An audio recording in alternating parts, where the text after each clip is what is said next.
Sure. Here's the rewritten and condensed version of the story 100% in the voice of a real American recalling a true life experience, told naturally, with rhythm, warmth, bite, and cinematic tension. The structure follows a clear 3-act arc, includes added twists and layers, and closes with an impactful, open-ended finish. The war started with an envelope. Not a court order, not a knock on the door, just a stupid cream-colored envelope slipped through my mail slot on a Tuesday afternoon. No blood, no warning, just a letter from the Willow Creek Estates HOA. And somehow, that was worse. There's a kind of dignity in being taken down by something big, like a storm or a lawsuit. But getting gut punched by a woman who writes in cursive and signs off with warm regards. That's personal. I was at my desk, knee-deep in designing a logo for a new brand of artisanal gluten-free dog biscuits here, really when I heard the mail slot clink. My golden retriever, Barnaby, didn't budge, just twitched in his sleep, probably chasing dream rabbits. I shuffled over, expecting pizza coupons and maybe an overdue bill, but when I saw that envelope, I groaned out loud. HOA. Of course. Their monthly papyrus of passive aggression. Last time it was about someone's garden hose being too visible from the street. Before that, a 2-page essay on shutter colors apparently, whispering fawn, is the only acceptable shade of beige. But this one was special. Inside was a single, elegant page talking about essential improvements and aesthetic enhancements. My eyes skimmed past the fluff until they landed on a number. A big one. They tripled our monthly fees. Tripled. Not raised. Tripled. I read it twice. I checked the date. Not April Fool's. No asterisk. No typo. Just 3 times the cost, because Kara, our iron-fisted HOA president, wanted a European-style fountain at the entrance and to reimagine the median strips. I looked at Barnaby and said, "Buddy, your salmon cable days might be over. Hope you like sawdust." That night, I sat at my kitchen table with the letter spread out in front of me, trying to decide if I was more broke or more angry. It wasn't just the money, it was the principle. Kara had pulled this stunt without warning, without a vote, and acted like we should all be thrilled about a urinating cherub welcoming us home. I decided I'd had enough. Now, the HOA meetings usually feel like a church basement potluck without the food. Beige folding chairs, lukewarm coffee, and the faint buzz of fluorescent lights chewing into your soul. But that night, the air was electric. Half the neighborhood had shown up, cream envelopes clutched like confessions. And there was Kara, sitting up front, smiling like she'd invented sidewalks. When I stood up, my voice was steady. "Kara," I said, "tripling the fees overnight is unacceptable. People can't just absorb that. Some are on fixed incomes, others have families. Mamas of agreement." Then she hit me with that condescending smile and said, "Oh, Mark.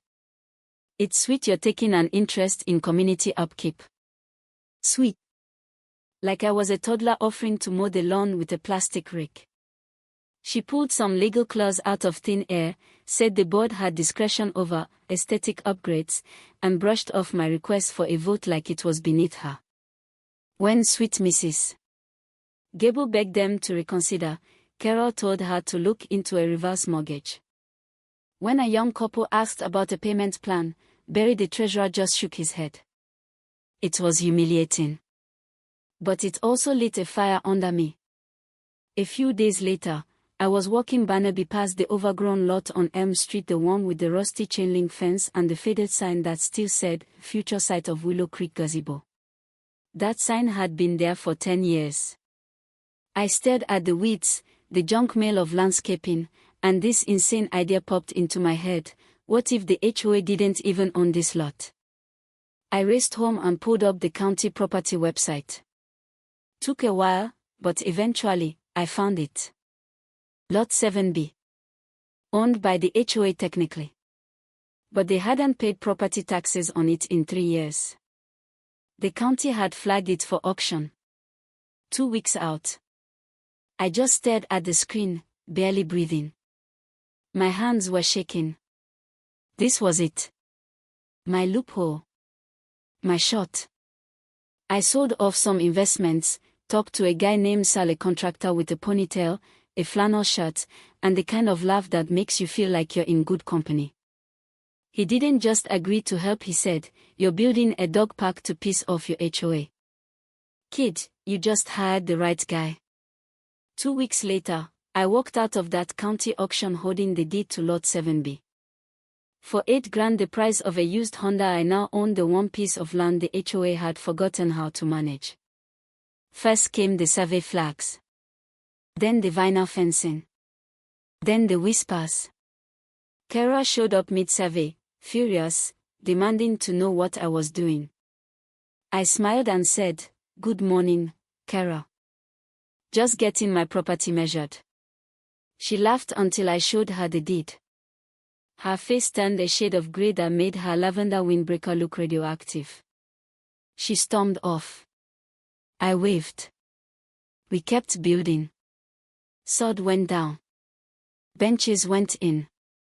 We installed a doggy fountain shaped like a bone. People started stopping by, thanking me, asking when it would open. For once, neighbors were talking not about shutters, but about dogs. That's when the HOA fired back. Cease and desist letters. Daily violations for noise, weeds, even the visibility of a wheelbarrow. Kara was throwing every rule in the book at me, but I had permits. Sal made sure we dotted every I. We were untouchable. Or so I thought. One afternoon, a guy handed me a thick envelope. "You've been served." It wasn't from the HOA, it was from Hess & Hess, a law firm I'm guessing is 80% Kara's family tree. They'd found a clause buried in a 1978 covenant that said Lot 7B could only be used for tranquil community beautification, with board approval. I was done. Everything had to stop. I spent 3 days in my office, surrounded by legal papers, depression snacks, and a very confused Barnaby. Then, on a hunch, I reread the fine print. Way down, under a clause about successor responsibilities, was the golden ticket: if the HOA lets a community lot fall into disrepair or become a financial liability, they forfeit unilateral control. Any changes then require majority homeowner vote. Which meant they'd blown it. That weekend, I printed 100 flyers and taped them to every mailbox and lamppost in Willow Creek. "You're invited, grand opening of Willow Creek Community Dog Park. Free hot dogs, free treats, one vote to override the HOA." Saturday came. Families showed up. Dogs ran free. Barnaby wore a bandana. People smiled. And then Kara showed up in full meltdown mode, holding the injunction like she was waving the Constitution. I jumped on a bench. "Folks," I shouted, "Kara's right, the HOA needs to approve changes. But not when they've neglected the land and defaulted on taxes. That's in their own covenant." I held up the highlighted clause. "So today, by the HOA's own rules, this park's fate is up to you.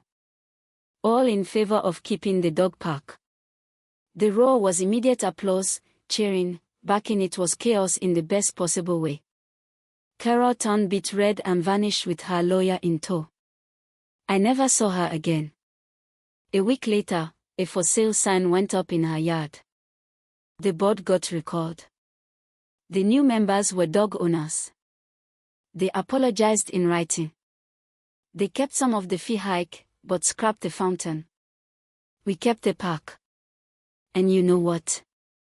For all the spite and snark, I'm glad I built it. I thought I was waging a petty war. But what I really did was give my neighborhood a place to come together.